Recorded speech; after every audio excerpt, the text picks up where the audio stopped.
Hello, this is Jason. Regarding Zion National Park, the first of Utah's 5 national parks to be listed, you should know a bit before you go, right?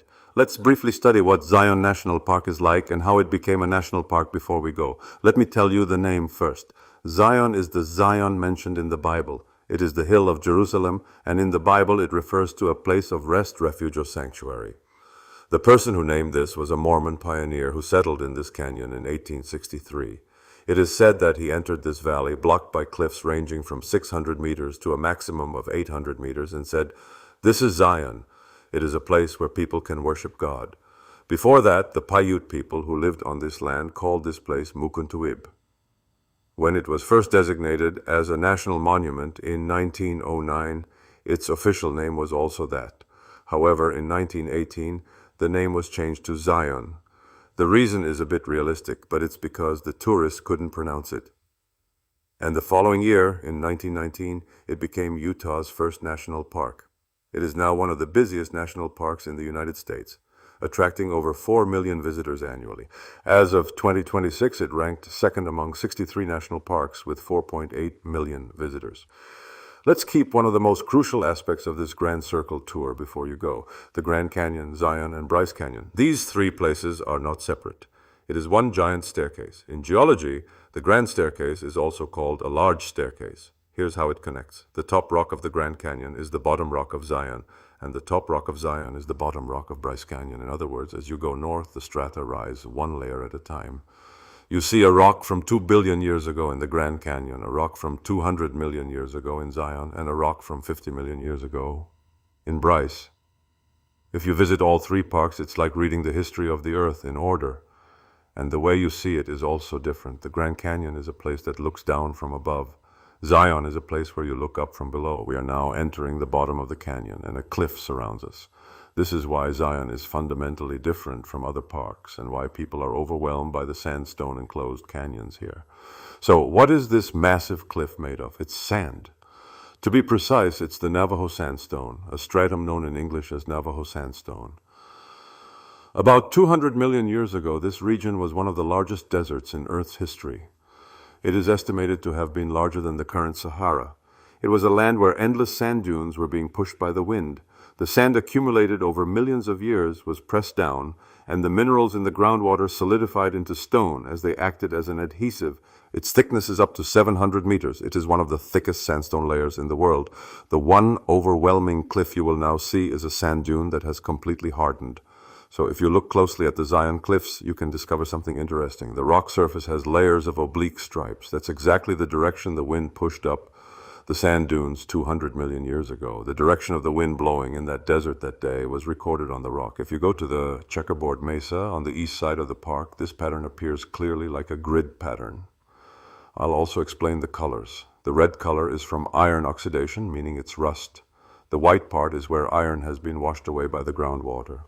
The top is white and the bottom is full of red cliffs. So if you look at the strata within Zion Canyon, it's a place where all the colors sand can produce are present. Then who carved this thick rock?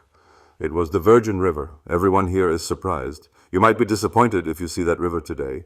The width is narrow and shallow, so it's within walking distance for a person to cross.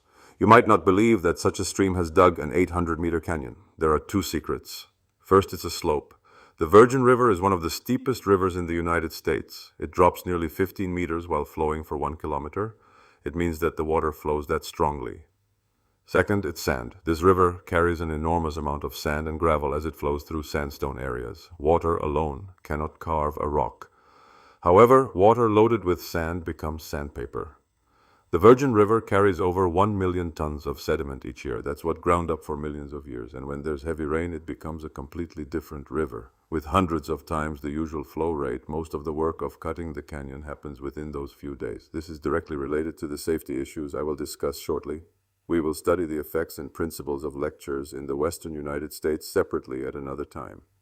Zion has a different way of viewing compared to other parks. You should know this beforehand so you won't be flustered. First, we only use shuttle buses to get through the canyon. From spring to late autumn, private vehicles are not allowed on the Zion Gorge roads. The same goes for our car. Due to the overwhelming number of visitors, This system has been in place since 2000. The shuttle is free and runs every 5 to 10 minutes, stopping at 9 stops and allowing you to board and get off at any of the stops. It may seem uncomfortable, but in fact this saves Zion. In the past, the canyon was a parking lot. Now I can see a deer outside the shuttle window. Only tour buses with fewer than 15 seats can stop at various locations within the Zion Canyon. Second, it's a tunnel. The Zion Mount Carmel Highway, which comes from the east of the park, has a 1.7-kilometer tunnel that was built in 1930. It was designed based on standards from 90 years ago, so the width is narrow. Therefore, large vehicles are restricted from passing, and in some cases they pass through the center after two-way control. There are holes in the inner walls of the tunnel that are like windows, which were passages used to dump rocks outside during construction. Please be advised in advance that stopping or filming is prohibited inside the tunnel. For your information, the Mountain Camel Tunnel was the longest tunnel in the United States when it was completed in 1931. Third, popular trails are subject to a permit system. Angel Landing, which I will explain later, can only be promoted with a lottery permit. It's not a course you can plan to take on the same day. I roughly studied what kind of place Zion Canyon is. What we will see now is the result of a sand dune in the desert, hardened into stone 200 million years ago, and a small river like a stream plowing it over millions of years. And this canyon is the staircase right above the Grand Canyon you saw yesterday, and if you go to Bryce, you'll go up one more step. I would like to ask you one thing. When you get off the shuttle, just look up for a minute before taking a picture. This height is absolutely not captured in the photo. You have to tilt your head back to see it for yourself to understand.